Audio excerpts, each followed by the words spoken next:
broadcast network, AFTERBUZZ TV. Over 20 million weekly downloads in over 150 countries, and your #1 source for after-show entertainment.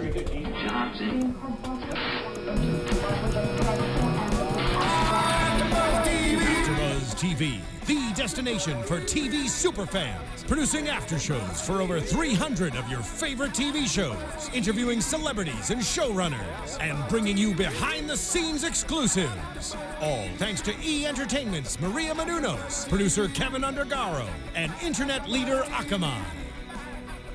Now, let the buzz begin! Yes. Oh, pumping. Hey, everybody. Mysteries of Laura After Show here on AfterBuzz TV. I'm Cameron Lewis. Tonight, Season 2, Episode 13. You can follow me at The Only Camshaft, Twitter and Instagram. And AfterBuzz TV, Twitter, Instagram, the website, iTunes, all of that good stuff. Alexis, Torres, what's going on? Just jamming. Just doing my thing. Just hey, get, guys. just getting it. Get it on just the getting yard. it. Getting it. You guys can find me all over social media as ATorres890. As you can see, we're missing a third, a gentleman here who should be jamming with me right now, but it's okay because he's doing his thing. A1 James Lott. Old James Lott Jr. Of course, not to be confused with James Lott Sr. No, You can not follow even close. James at Black Hope LA. That's Black BLAK Hope Hope LA on Twitter. Instagram, I believe, is James So Lott Jr. glad now. that everybody's here. Hey, everyone in the chat. Emma Davies from New Zealand. We got Mr. D9, C1234107. That was a bunch of numbers. That is a lot of numbers. Jessica, Diane, you're all in here. I'm happy that you're here. Mwah. Very happy that you all are here. Let's talk about this crazy love fest. Oh. Yeah, there's a lot. Here's the thing. It's kind of stressing me out because Valentine's Day is this weekend. Sunday. I know. It's like, I hope I don't get killed. No, I think you'll be fine. You think so? I think so. Okay. Yeah, I think everything's going to be Fingers great. crossed. By the way, Yeah. I just want to tease this up front. I've been very excited because a few weeks back, we heard that Jenna Fischer was going to make a guest / series regular appearance on the show. I love Jenna Fischer from The Office, and tonight we saw her for the first time. Before we get into that, let's get to the top of the episode, which is a man in his very trendy apartment. Oh, yeah, it was very artsy. I was like, whoa, Sometimes New York. I just want, like, people to have really crappy like really apartments. crappy apartments. Well, and it's funny because all the crappy apartments are usually are killers or like a suspect. Yeah. And I'm like, not everybody has a really pimp out apartment. I know I don't. Yeah, also, this guy's 25. So he's our age, and he has a really nice place in New York City. I mean, this is where I wish James Lott Jr. was here because then he can tell us if there's like swanky, you know, our age people who are making like bank money. Because I know somebody who's living next to, oh gosh, I'm forgetting the name of the park. Central. Thank you. And see, and he lives right there. He's 23. And he lives right next to the park, and he is making so much money, it's disgusting. You know what? Why don't we wrap it up there? All right. I'm Thanks, very guys. depressed. I don't make that much money. I'm just no. kidding. But so this man, who we later find out is Paul Henshaw, 25, as I said, gets stabbed right in the back several times very quickly. We're like 10 seconds in, and all of a sudden you just see the knife come through. Mysteries of Laura's getting a little gruesome now. No, we were talking about that last week about how the fact that like the show is just pushing the gore level, and I'm like, I'm so proud of you guys, writers of Mysteries of Laura. Good proud job, of you writers guys. of Mystery. By the way, they followed us on Twitter I and all that know. stuff. How about that? That's awesome. I That's love some good it. stuff. I think it's great. So anyways, before anything more happens from the case, you see Laura at home. She's talking about how she's stressed out about Valentine's Day. Yeah, She's working on because it's stuff her for fault. the kids. And then she says to the housekeeper, what's the housekeeper's name again? Oh God, I believe put it's me on the spot. a I don't. woman. No, but I she- can't remember her off. Oh no! Don't do that. I don't know her name. I'm gonna go with Zach. Chandra. Chandra. Sandra. Sandy. Dang I it! think it's Sandy. Somebody in the chat help us out. Mr. D-Style, you there? Diane, you there? I'm New waiting. Zealanders? You have to remember, her name is Emma. She Emma. has a name. Well, I didn't know. I said it out loud. Well, I was doing something. You're lead hosting. It's fine. I'm waiting But for anyway, it. so she says, Jake and I don't have plans, or Tony and I don't have Valentine's Day plans because Well, yeah, because she done goofed. She done goofed up. she done screwed it. Yeah, no. Anyway, so Screwed that's that the theme poopy. throughout the entire episode. So Paul Henshaw. Alicia. We were way off. Chandra. Very close. Shalandra. Alicia's very close. But So close. so totally, guys. Paul was found by his housekeeper, not named Alicia. Yeah, no. Not named Alicia. Yeah. And they were going through the scene. They find a couple different things. They find a foil wrapper on the ground. Laura finds a foil wrapper. They find a Valentine's Day box with a rat in it, which, by the way, they never explained that. The rat in the box? Now that I think about it. So there's like a toy rat in the box. Oh, I guess it was Rochelle's. Wasn't that Rochelle's initials or something? Why would she put a rat in the box if she did? I don't know. Because I initially thought, okay, whoever's the killer is going to put the rat in the box, right? Yeah. But Rochelle didn't kill anybody. No, but the killer was trying to give a symbol, like I took Rochelle. Okay. So that makes sense. I get it. Okay, all right. Well, they compare him to the murders of St. Valentines from the early 90s, which I still have to find out if this is a real thing. Is it? I think it's a real thing. I don't know. I know we've had several different types of serial killers back in the 90s. I just don't remember their names off the top of my head. So Saint Valentine would apparently murder couples. And he would murder the male first. He would put a groom from on top of the wedding cake in the male's mouth, murder the male, and then a couple hours later, hello iTunes, and then a couple hours later would murder the woman by drug overdose and dumping in Central Park, which is terrifying. This is a side note, but every time someone says Central Park, I want to say Central Perk because I've watched way too many Friends episodes. I'm trying to keep it light, guys. I'm sorry. Trying to do it for the love. Paul ends up being, now, one thing that we see in this show and many other shows now, and probably in real life, is everybody looks at the social medias. They look at who you're texting. It's stuff. A thing now. Like, I think that's very interesting how even when you watch the news, and they're like, we got footage from a cell phone camera of people who were the Snapchat of somebody who downloaded it into their phone, and we're seeing it, live. And I'm like, oh my God, this is crazy. Or Periscope or something. Like, it's craziness. Yeah.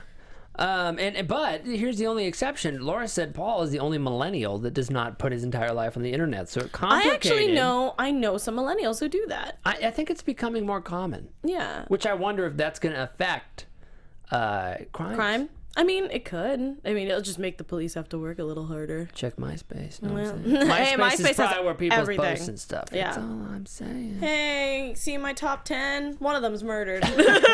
Sorry. So they tracked really down. Messed up. Oh my God! Is it Tom? It's Tom. They track down Paul.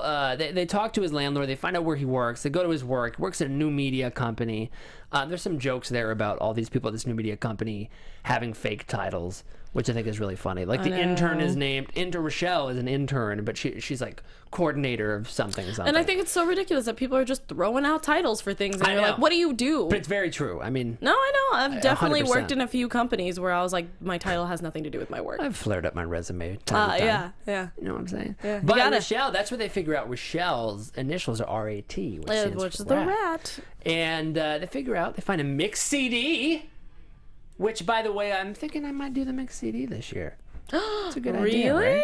I think you should. Maybe a tape. Oh, do you have a tape player for her? No, I'll figure one out. I was like, RadioShack, guys. I don't even know if RadioShack has them anymore. No, they do. They have tape players? Mm-hmm. Are you watching RadioShack? Tweet us. ABTVMOL. So anyway, so they find out, yes, indeedy, feed the needy. Paul is indeed dating Rat. Dating Rochelle. Oh dear. And so they kind of figure this killer is either he's most likely copying St. Valentine, he's a copycat. or something else, which we later find out is a little bit different. But they figure they have until about midnight to save Rochelle, and there's 11 or so hours left, which is interesting. Yeah, I wanted them to be like 24, where they put the timer up and show us how much time has passed. Bung, bung. So they don't know what to do. They receive all of these case files from back way when, which this is something I never even considered, right? So Making a Murderer is this Netflix documentary, right? So that a lot of that happened before. In like the 2000s, social media and things like that. Yeah, in the 2000s, like things were digitized, but in a much different way. Yeah. And back in the 90s, all physical papers. What? And so they're going, how the heck do we go through all this stuff? They have a floppy disk or two. It's going back and forth. I have a tiff. What do you think? What's your tiff? they were milking the paperwork thing so much in this episode. They were doing a little bit much. Understand why they're doing it, because it's like, we don't really do everything. Everything is digital now. We don't have to worry about that. But I'm like, you still have paperwork to file. Yeah. I think that's still on physical paper, unless I mean, I don't know. I'm not a cop. But well, I think that it's on... I think it's on a computer now, right? It's on a computer. And then they file it through there. Yeah. Okay, and that's fine. I'll take that. But I mean, if they're still filling out tickets and stuff like that, there has to be something. There's still something. paper involved. But yes, they're just like, that's so much paperwork. We don't have time for all this paperwork. What are we gonna do about the paperwork? I'm like, oh, shut up! Like, nobody cares. I like how the thought is. Well, I mean, they eventually call in Hauser because he worked on the case, and that makes sense. But their thought is like, well, it'll take a lot of time, and we don't have much time, so we should probably just not read anything. It's so funny because they kept bringing up like, oh, it was 94. It was 94. I'm like, what was this? The 20s? Like, oh, he had the weapon, so he had to do it. He was running from the crime scene. I'm gonna go get some whiskey and hit up this dame over here. Like, I don't care. They did their case files on slate with a chisel. Holy crap! It's like the 10 Commandments. Yeah, no, like seriously, it was just like, thou shalt not kill. What does that say? Like, it's just what? I can't read this. Something about cheese. Hot cheese? I don't know. Does anybody read Hebrew? Somebody help! No, that's too much paperwork. It's too much. It was long story short, everyone. As we go on a tangent, the paperwork, like paperwork lines that the dialogue was too much. I feel like we get it. It was a lot of paperwork because it was a different decade. It was a little much because like every 5 seconds they said it came up every single time, especially when freaking Santini was there. I was just like, okay, we get it. There's a lot of paperwork. Can we move on? I feel like you've been through this before. I don't understand what's the big deal. Yeah. Jeez. Definitely. So anyway, so they look they bring Hauser in. Yes, which I'm really glad he came back, even though he still makes me upset because he tried to kill Laura. You know, it was weird. He was in his orange jumpsuit when he arrived. Then he got derobed and was like in normal clothes. And then he was in his orange jumpsuit when he left. At the very end, yeah. And it's like a period of like 5 hours. Yeah, so I was like, dude got comfortable for a second. Yeah, they were like, so hey, since you're going to be here for a while, here's some clothes. Yeah, how about you slip into something? Slip into something more comfortable. A little bit more comfy. How's that? Grab yourself some coffee. He's making coffee. It's all like... Anyway, can you tell them? They try to figure out what the correlation of all this is. They're looking into stuff. They're figuring like, they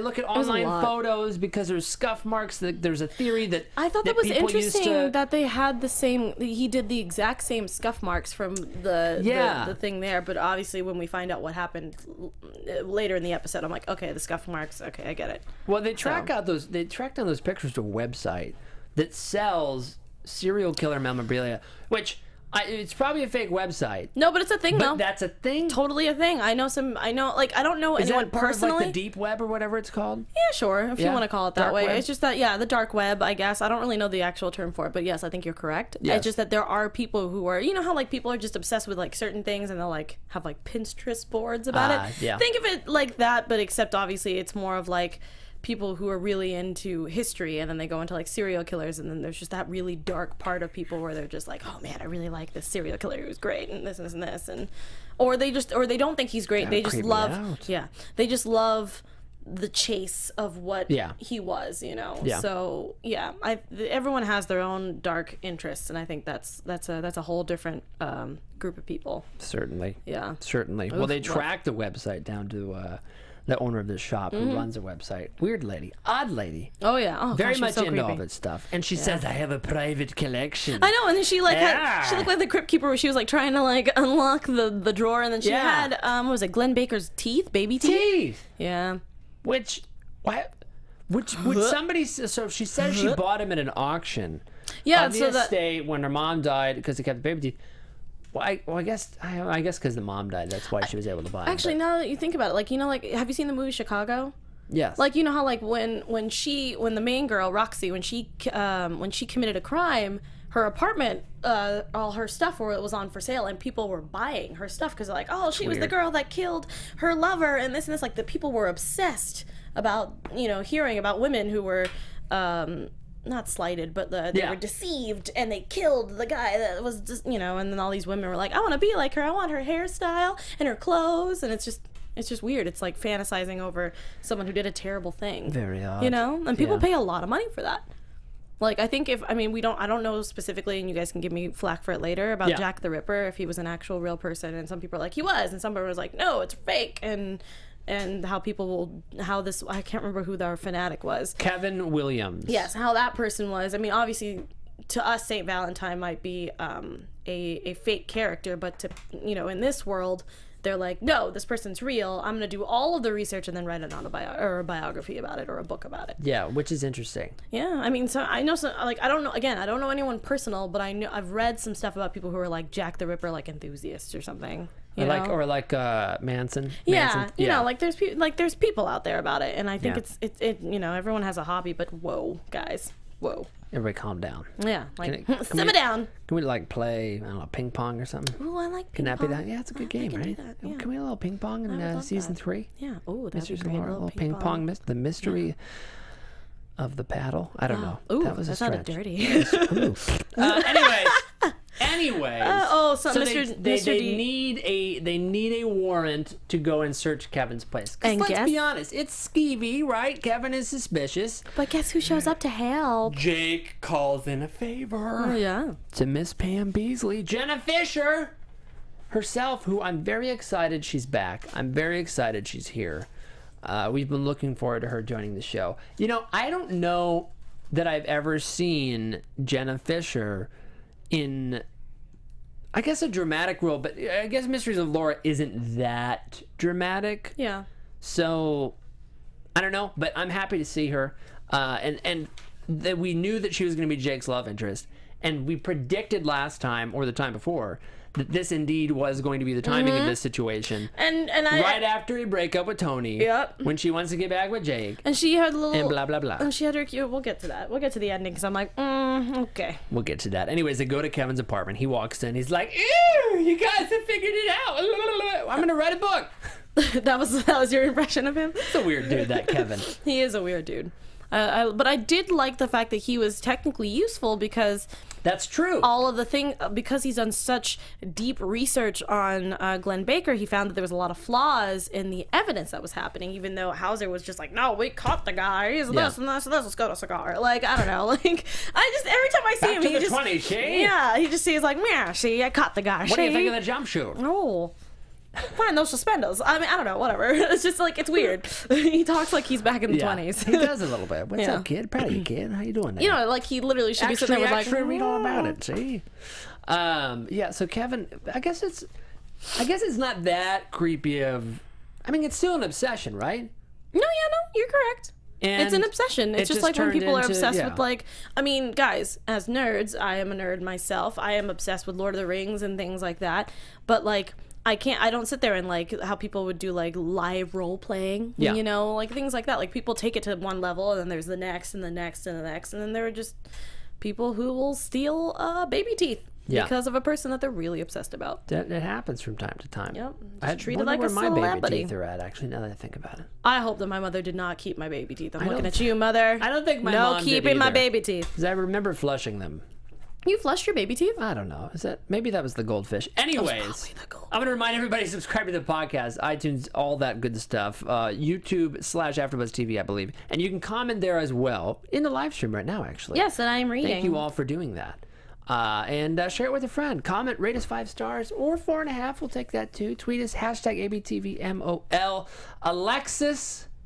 There is this whole discussion now about whether or not Hauser back in the 90s caught the real Glenn Baker. And so that's what this discussion became about. And he was all adamant, yes, we caught the right guy, I swear to you, blah, blah, blah. We found him at the murder drop in Central Park. This is our guy. We couldn't test because it was the 90s. There was no DNA testing. And guess what we did? We DNA tested his baby tooth. And we that's found what out, we did. And we found out, not a match. Not a match. Not a match. Yeah. Well...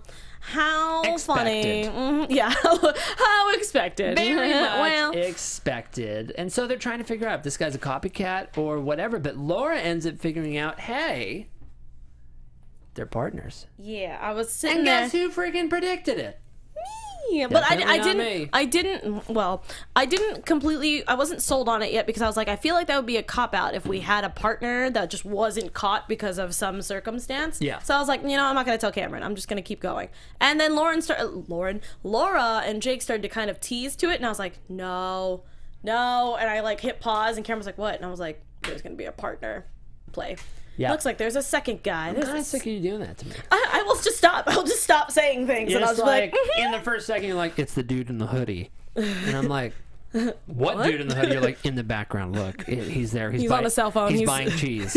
He's buying hot cheese for me. What? What are you talking about? He's sorry. suspiciously approaching the cheese aisle. Yeah. Oh, man, Alexis, you're too good at this. And I watch too much television. I have no life. So Laura ends up recognizing from pictures from the old case. Because of her obsession with food. Valpuffs.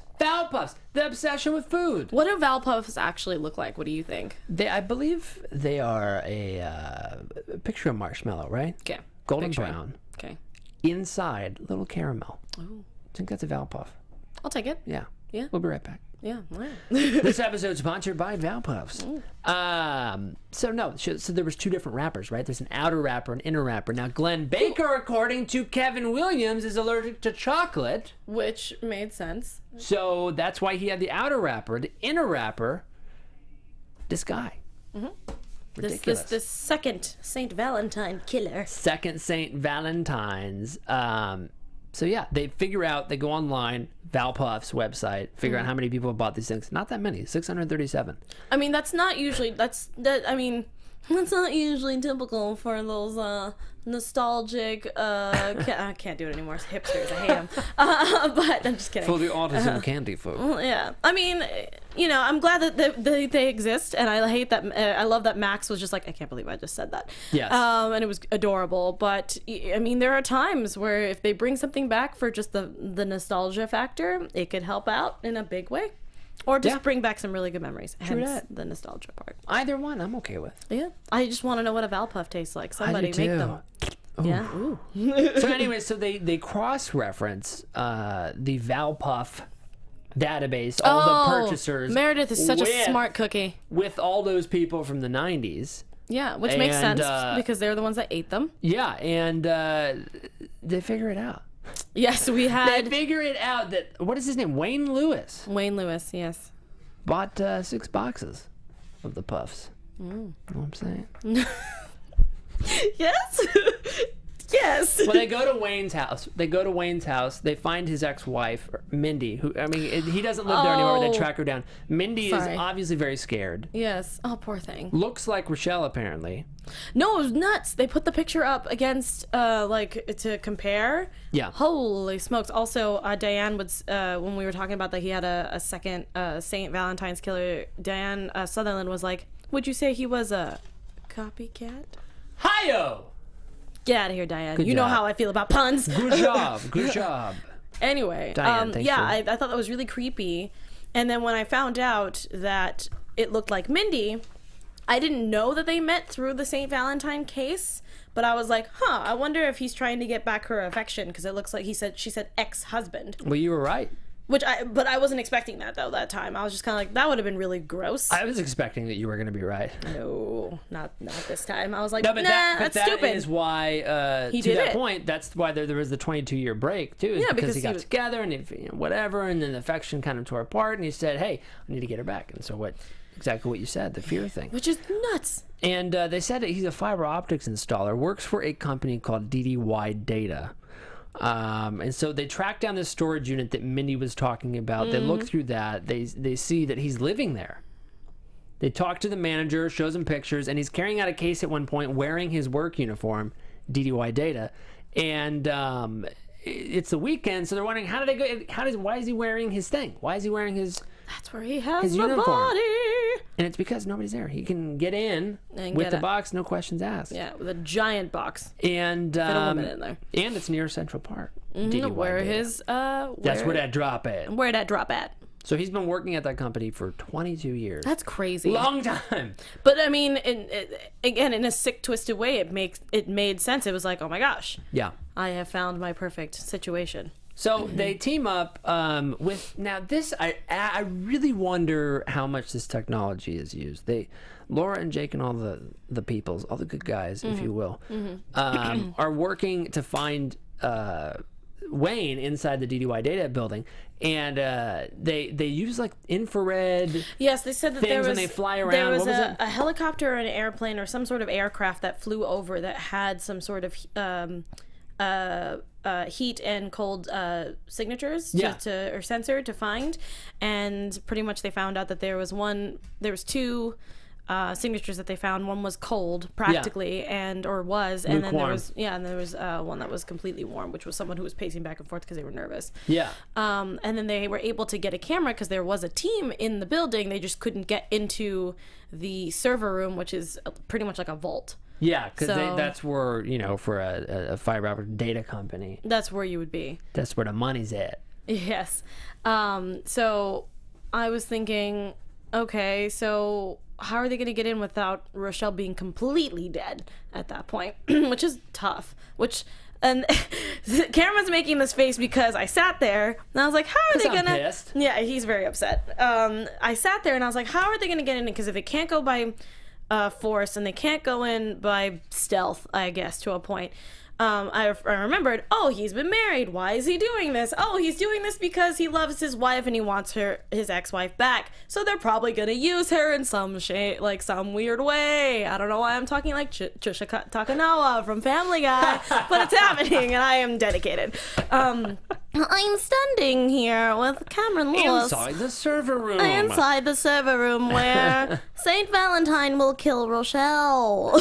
That's a good impression. Thank you. That's very good. Thank you very much. But you were right. What the hell? I mean, but it made sense, though. Like, why else would they introduce the wife and then just be like, okay, bye, Here's thanks. the thing, though. Here's the thing. I know it totally makes sense, but when it came down to doing it... it was kind of weird. It was Rochelle on Laura's speakerphone. No. Mindy. Or Mindy, I'm sorry. Yeah, Rochelle's the victim. Rochelle, yeah. It was Mindy on Laura's speakerphone. Oh, that speakerphone was on point. The vault is like a thick, walled room or whatever. How were you able to hear that? And it was like, Wayne! Ho! Hey! Come on out. I want you back. I love you. And then she's like, hey, it's on But the it's phone. funny because, like... I want that model. All the way over here. Is that the iPhone 7? Is that the new function? I guess so. I guess the new iPhone has that. the best speakers of all time. I'm tangled in my wires from moving back. That is what I get, karma. Well, anyway, so it does work. He comes out. Jake tackles him, as Jake always does. He's the muscle, question mark. I was sitting there going, Jake, you have a condition. Stop tackling people to the ground. It's ridiculous. It's like, bring somebody else to do that. I wish you guys would have saw my face when I was watching, because as soon as I saw Jake grunts, I was just like, damn it. Gross. Stop it. Stop being a hero, Jake. They do find out, they pressure him into telling them what exactly he injected. Which was heroin. Rochelle, which was heroin. Which is what had been done, in the past, in the 90s. And they used something called naloxone. Is that what it was called? Yeah. I didn't catch that. I was just kind of like, Jake, shut up. Just shut up. Yeah. Naloxone! Naloxone! And I was like, I don't understand what you're saying. Which I guess, reverses the effects or whatever. I thought they were going to shoot her with adrenaline, but I was like, that's probably not the best thing to do. They were going to shoot her. I was like, what'd she do? No. Inject adrenaline. Her. Yeah. That might be like the opposite of what I think it is, because that's heroin's supposed to do. Yeah. That's why I was like, adrenaline wouldn't work. That's not correct. See, I'm not smart all the time. See? Thankfully, neither of us know very much about heroin. Because we don't do it. Yes, that's very good. The more you know, guys. Don't do drugs, kids. Know. Stay in school. There it is. But, it works. Rochelle, she lives. But I love how adorable her little... I'm alive. Thank God. I'm alive. Where's my boyfriend? I've made it. Oh, no, he's dead. Oh. He's so dead. Bother. Oh, gosh. Shall we get a croissant? I don't know what accent we went into for some reason. I don't know why Rochelle is British, but okay. Or French, or a mixture. Hello, Rochelle. Lord have mercy. And some naloxone. Yeah. For your heroin. Anyway, so she lives. Hauser, thank God for him coming back, helping out, all this stuff. He has to go back to jail, and that's about that. Right. So let's talk real quick about all of the Valentine's Day things throughout this episode. Yes, we have a little bit of time. We need to talk about this. We have Billy and Meredith. I sat there and I'm like, Meredith's gonna be like, I don't want any Valentine's Day gifts. Yep. It's too mushy. I don't want it. And I'm sorry, men, boys, people, males in general, if your girl has ever said anytime before Valentine's Day, around the time before Valentine's Day, months before Valentine's Day, if she says, no, sweetie, you don't have to get anything for me for Valentine's Day, or gifts in general, okay? It's a trap. straight Why up would you from say Star that? Wars, it's a trap. Because she would say that because she wants you to think, this is what I will talk about when my podcast comes up on my own channel, youtube.com/atorres890, about the fact that women's logic makes you think, not her. She wants you to think of the idea on your own and be like, no, my baby is special. I will still get her a gift anyway. Like what Billy did, where he was like, girl, you know you want a gift. I'm going to give it to you. So, yeah. It's BS, guys. Don't fall for it. Get her a gift. I don't care. I would rather her be mad that she got a gift than her not get one at all and watch all the other women at work not have one. I hate Valentine's Day. Yep, and that's why I don't celebrate it with people. That's a good policy. I celebrate it with my friends and my family. That is what I use it for. Yep. Because in my experience, and this is on topic, everybody, we're not. There was a Valentine's Day episode. In my experience, there has never been, and I don't know if there ever will be. Whoa. But there's never been. I'll go with that. There you go. Okay. I'm sure this year's going to be great. But I know, I'm so excited for you. In the past, there's always expectations are not met. Yeah, so stop expecting. Stop expecting. Not on my end, sister. Oh. We'll be right back. All right. No, but it's one of those things. So when I see things like this, which is a very real occurrence in life, it bothers me. It worked out though. I'm glad. But the main advice I always tell people for someone who's doing Valentine's Day, whether you're single or you're taken. Yeah. If you're taken, just any notion is something. They will take it. Because one, if a girl works at an office, send her something. Doesn't matter if it's flowers, chocolate, whatever. What about if it's on a Sunday? Like if it's on a Sunday, send it on a Friday. Or obviously it's Sunday, so hang out with each other. That's what you do. Okay. But if you're single, don't fret, guys. That's not what Valentine's Day is about. You don't have to be like, oh, F the world, you guys and your weird love. I hate you guys, you meatbags. Like, don't do that. Find friends who are also single, or if you have a couple, like myself and my man, where we don't celebrate Valentine's Day, the two of us. We do a group event. We do something together. So we'll like we're doing a Deadpool group thing. So we're gonna go watch Deadpool on Valentine's Day. We're gonna cook for our friends, and we're just gonna watch movies or play video games and just have a good time. That's what you should do. That sounds great. That's what you should do. Just treat it like it was another Sunday, but you don't have to. But you can go the extra mile by doing something nice for your friend. I'm taking the girls out. He's taking his guy friends out who are single, and then we'll meet together, and then we do something. It doesn't have to be dismal and sad and depressing. You can also do you. Take yourself out. Treat yourself, as Parks and Recs would do, and treat yourself to somewhere. Who cares what people think? Go to a movie. Go take yourself out to dinner. Sounds great. I think you should do it. That was a Valentine's Day advice from Alexis Torres. Thank you. Torres 890. As a person who was very lonely for a long time, I learned. I just don't. It's dumb. Don't think about it. Treat it as it's your day to treat yourself out if you're single, and then if you are with somebody, treat them how you would want to be treated if you were on your own. We're just gonna get personal for a second. Uh-oh. I am with somebody. It terrifies me. You're gonna be Valentine's Day. You're putting labels. You're putting labels. Don't do it. Like what Laura's doing right now with the fact that she's like, oh, I don't have Tony, so I'm gonna go get Jake, and we're gonna get all back together. No, I don't know. I'm upset. I'm upset with Laura. She's making me upset because she had somebody who was amazing. She's like, and then all these freaking symbols, including Hauser, who was like, oh yeah, you should be happy. Have you been talking to my dad? Great minds. Oh, get out of here. Oh my God. Get out.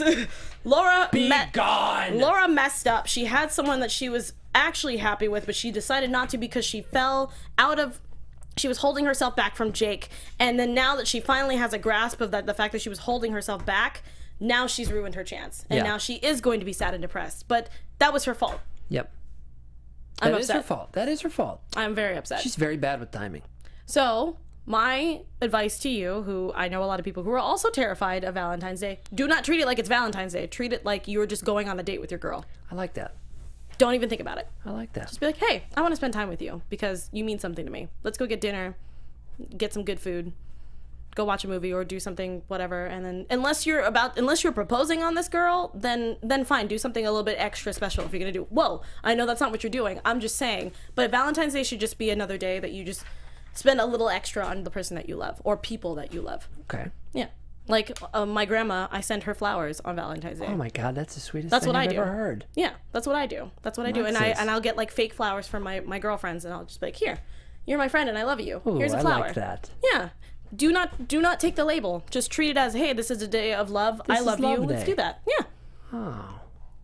I'm gonna cry, Alexis. No, don't do it. I'm gonna cry. Don't do it. Well, it did work out. Billy had massive plans. Oh my god, and it was adorable. And it was great. And they're gonna be together forever in matrimony, probably at some point. No. They're gonna elope. No, they're gonna get married. I just don't elopers. think it's gonna be this quick. No, it's not gonna be that quick. It's gonna take a bit. This quick. I mean, like, But it will be this quick. It will be this quick. Use as directed. Oh, pancakes! I'm so hungry. That's probably the worst joke I've ever made on the show before. I loved it. I thought it was great. I'm so mad James Lott Jr. is it not would here. never be this quick. This is what happens when James Lott Jr. is not here. I'm the one being. Oh my God. I'm the one giving advice. It's weird. Anyhow, so Jennifer Lambert is who Jenna Fischer's playing. And I love that she actually knows Laura because their kids are friends. It's gonna be so Which awkward. for Laura, you gotta admit, that has to like That's a salt burn. in the wound, right? Yeah, just extra, just like, hey, can you hold this for me? Yeah. Knife. Yeah. Walk away, talk about things. Okay, thanks. And then just walk away. Yeah, that's rough. That whole scene, you should have seen Cameron and I. We were just like, oh my gosh. Very painful. Oh, this is terrible. Oh, she's even trying to put lipstick on or like lip gloss or something. Like, it's terrible. Maybe Laura will end up dating Ronaldo next. Guys, if Ronaldo asks Laura on a date, I am so happy. I would be like, I'm good. I don't need to watch any more episodes. I just want to see that date and move on. Or maybe she dates Hauser in jail. No. Find out. No. When we return. Gross. Any other thoughts on tonight's show? We got to talk about, nope. Oh, no. We have to talk about Max before we move on. He has a mystery lover, guys. I sat there and he got these giant bouquet of flowers and the chocolate. And of course, Laura was like, you sent them to yourself. And he's like, guilty as charged. I was like, Any theories on who this is? No. And it's driving me up a wall. I think we have a new character and I want to see his face. I do have a question, though. I know I just made a joke about Ronaldo, but is Ronaldo gay? Have we established this? Oh my God. Could it be Ronaldo? Do you think Ronaldo? Oh, snaps, guys. Do you guys think it could be Ronaldo? It might be, right? I think it might be Ronaldo. I would be okay with this. Oh, I would be totally okay with that. I would think that it could be him. If not, I hope it's a new character that we can learn to love. There it is. I mean, because we have to remember, it has to be someone with money. Ronaldo has money. No, I'm not saying that Ronaldo doesn't have money. I'm just saying that's the main factor. We know that he's rich. Yeah. Because that bouquet of flowers was at least a good $500, maybe even like more than that. Yeah, flowers are expensive. Especially Valentine's Day flowers, and that thing was like the size of half my body. So that means anywhere between $500 to $1,000 for those flowers, plus a giant hat box full of chocolate. You know, you also don't have to spend a lot of money for Valentine's Day. You could make stuff. No, I know. So that's another thing you don't have to sit there and be like, I must spend thousands of dollars. No, just make her something that means something to her or him or whatever. Or them. Yeah. Like, okay. Yeah, whatever. That's solid advice, Alexis Torres. But anyway. I like it. I think, oh wait, Diane makes a good point. What's Diane say? No. I think Max has pointed out that he might be either bisexual or gay. I think, because Diane asked, is Max gay? And I was like, yes. I believe he has mentioned it, at least sometime in the first season. I believe so, because I think he was hitting on somebody who was a gentleman. I can't remember his name. I think so, too. But if not, he could go both ways. Yeah. I am also on the same boat. Mr. D-Style knows that, and fans who know me very, very well know that. But if he is bi, then yeah, it could be a lady. Yeah. Ooh, it could be an older lady. Oh my God! I hope so. That'd be great. What if it's that lawyer from the Jerry O'Connell's lawyer? That would be great. Ooh, I'd like that. Oh my God, can you imagine? She's just like, you're mine. I would love that. But no, I think I think that it would be nice to either be Ronaldo or just a random very rich guy, or a woman, like a very old, like not an old woman, but like an older woman who's just like sophistication. Find you so attractive, because he looked genuinely happy, so obviously he likes this person. He was very excited. He was like, oh, and then like walked in. So I don't know. Well, but anyway, we should talk about next week's episode because it's not as loving. Well, so next week's episode, talking about that, Laura is apparently protecting a queen. A queen, I think is what they said. Is it? I think so. I could be wrong, but I heard case, queen. Laura. Yeah. What the heck? Yeah, a diplomat of some sort, and I'm like, holy smokes. And there might be a sniper or a killer on the loose, or assassin. Sorry, or seven. I don't know. Yeah. But an assassin is coming to try to kill the queen. Yes. So that'll be a good one. I think it'll be interesting. I'm excited to see her take a big case. I think it'd be fun. Not just a little one. Yeah. All right, Alexis, any other thoughts on tonight's episode? No, I'm just really mad at Laura. That's about it. Everything else is great. I'm glad they had a case solved. Billy and Meredith are happy. Laura, I'm upset. Disappointed. Debra Messing, you're amazing, but Laura, no. Yeah. No, sorry, Laura. No, can't do it. Sorry, Laura. All right, why don't you tell the people where they can find you? You can find me all over social media at Torres890. Cameron's gonna try to get in my shot. There he is. Kaboop. I am relaunching a lot of new segments on my YouTube channel. Again, that's youtube.com/Torres890. If it's not that, it's PS890. I will explain that in one of those. I am doing a Hump Day lunch hour, which is me just sitting in my car eating lunch during my new job and just talking about topics and stuff in my car. I like just that. hanging out with me on my lunch hour because I only get an hour, which is awesome. And then also might be trying to do an adult podcast, which Cameron knows about, and I'm trying to find a title. So if you guys want to help me with a title, that would be great. I think you should call it... Just that? Yeah. I think people would be a little confused, but I'm just going to have you just say that. And also going to be doing that as well, which I'll be talking about relationships and intimate details, things like that. Might have a very specific person, if you guys know AfterBuzz very well, Yale Teagle, who will be helping me out with that as well, and some other things. So keep a lookout. I got a lot of new stuff happening. So that's exciting. I appreciate that. Maybe some vlogs that I can, Yes, there will still be weekly vlogs on their own. It's just that these are two different segments and two different podcasts that I would like to do in a nicer program and things like that. So yeah, check that out. Also, don't forget to follow James Lott Jr. at Black Hope LA. Yeah, and speaking of him, he just relaunched his radio show last week, Super Organizer Show. Please go check it out. AdrenalineRadio.com, Fridays 10 a.m. Go check that out. Please go check it out. At Black Hope LA, as you said, with a K. Yep, B-L-A-K. and also check LA. out our other channels, Popcorn Talk Network, where both of us have also been on as well. Yes, and same with James, I think. Also, Black Hollywood Live, where James has his show, Breaking Into, and I've done Geek Nerd Tech as well. So go check those out. Cameron, follow me at The Only Camshaft, Twitter and Instagram. Search iTunes Podcast Store for Radio Millennial and The Cameron Lewis Show. Everywhere here at AfterBuzz TV. Check out some other shows. Hashtag ABTVMOL, Alexis. MOL. Be a part of the conversation. We'll see you guys next week. Bye-bye. Bye, guys. Happy Valentine's Day. Executive producers Maria Menounos, Kevin Undergaro, Phil Svitek, and the entire AfterBuzz TV staff, we would like to thank you for listening to the AfterBuzz TV network. To watch or listen to other after shows and post comments or questions, be sure to visit AfterBuzzTV.com. I'm Sir Richard Wentworth, and this has been a presentation of AfterBuzz TV. Buzz you later. The views expressed herein are those of the hosts only and do not necessarily reflect the views of AfterBuzz TV or its owners or principals.